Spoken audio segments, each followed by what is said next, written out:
उत्तर प्रदेश की कानपुर शमशेर पुलिस लगातार अपराध रोकने में तो फेल हो ही रही है, अब वो फेल हो रही है गौ माता की जान बचाने में भी।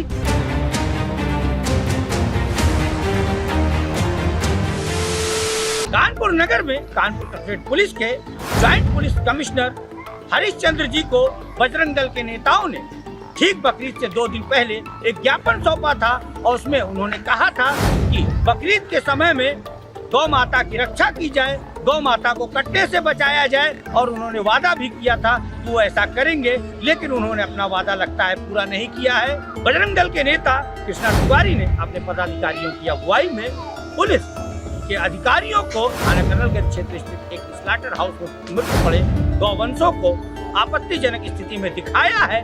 चलिए आपको पूरी खबर से जोड़ते हैं कि कैसे, कहां पर ये मृत गौवंश पाए गए हैं और क्या लापरवाही रही है पुलिस प्रशासन की। कानपुर के कर्नलगंज थाना क्षेत्र में एक पुराने स्लॉटर हाउस के पास एक ऐसी घटना संघटित हुई जिसके बारे में बजरंग दल ने पुलिस को सूचना दी कि वहां प्रतिबंधित जानवरों के शव फेंके गए हैं। पुलिस और नगर निगम टीम ने इस मामले की स्थिति को समझने के लिए तत्परता से कार्रवाई की। मौके पर पहुंची पुलिस ने देखा कि वहां कई गौवंश, घोड़े और भैंस के शव पड़े हैं। इसे देखते हुए प्राथमिक अनुसंधान के अनुसार ऐसा लग रहा है कि इन पशुओं के मरने के बाद उन्हें यहां फेंक दिया गया है।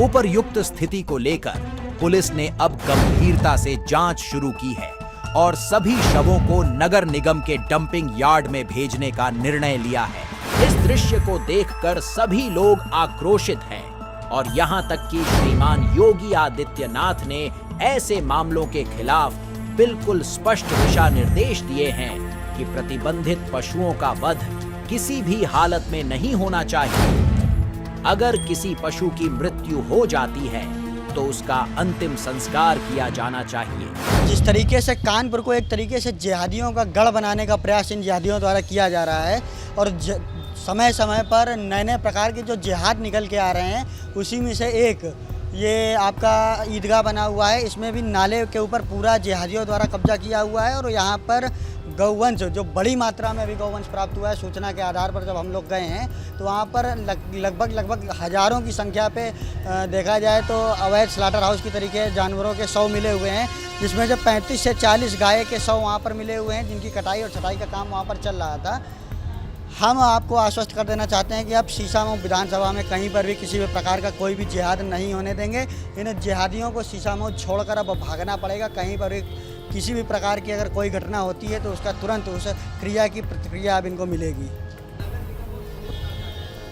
अभी संबंधित अधिकारियों से और सक्षम अधिकारियों से बात हुई है तो बताया गया है कि नगर निगम के कुछ ऐसे अधिकारी हैं जो जो गाय मरती हैं उनको यहाँ पर छोड़ जाते हैं। जब सरकार ने डंप की एक व्यवस्था पनकी में कर रखी है तो किस आधार पर वो अधिकारी यहाँ पर लाकर गौवंश छोड़ जाते हैं, और यहाँ पर जो अधिकारी गौवंश छोड़ जाते हैं स्लॉटर हाउस में, उन अधिकारियों पे जांच है, उन पे मुकदमे हैं। और पुलिस ने अभी शायद अपनी तरफ से मुकदमा किया हुआ है कि जो लोग यहाँ पर गाय को काटने और छीलने का काम करते थे उनके ऊपर पुलिस ने अपनी तरफ से तहरीर देकर मुकदमा दर्ज किया, पंजीकृत किया है। और नगर निगम भी जांच करेगी कि कौन कौन ऐसे लापरवाह या कौन कौन ऐसे जिम्मेदार अधिकारी हैं जो यहाँ पर इस काम में संलिप्त हैं, जिनकी संलिप्तता है।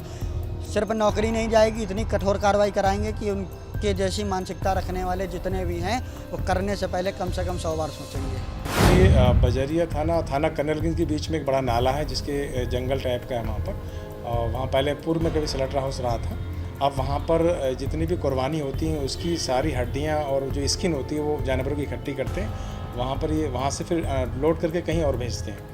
तो वहाँ पर हमने देखा कुछ लोग शिकायत थी, कुछ गाय मरी पड़ी हैं। मौके पे जाकर पुलिस ने निरीक्षण किया और वहाँ 4 से 5 गाय हैं जो मरी हुई हैं, और लेकिन वो कहीं कटी पटी नहीं, ना ही उनको काटा गया है। वो नेचुरल लोगों से जानकारी की तो पता चला कि नगर निगम के कुछ लोग हैं और कुछ और प्राइवेट लोग हैं जो जानवर मर जाते हैं उनको वहाँ पर डंप करते हैं और वहाँ पर स्किन वगैरह निकालते हैं, हड्डी वगैरह निकालते हैं। तो इसमें पुलिस के द्वारा मुकदमा पंजीकृत कराया जा रहा है। नगर निगम टीम भी इसमें जांच कर रही है। डॉक्टर्स की टीम बुलाई गई है जो उसका पीएम करेगी, उसके बाद उनका विधिवत रूप से अंतिम संस्कार करेगा। तो आपने खबर देख ही ली होगी, आपने बयान भी सुने होंगे कृष्णा तिवारी के, आपने बयान सुने होंगे पुलिस अधिकारी के। फिलहाल इस खबर में इतना ही, लेकिन इस आशा के साथ हम विदा लेते हैं कि जल्द ही उन आरोपियों को गिरफ्तार कर लिया जाएगा जिन्होंने इस गंदे कृत्य को अंजाम दिया है।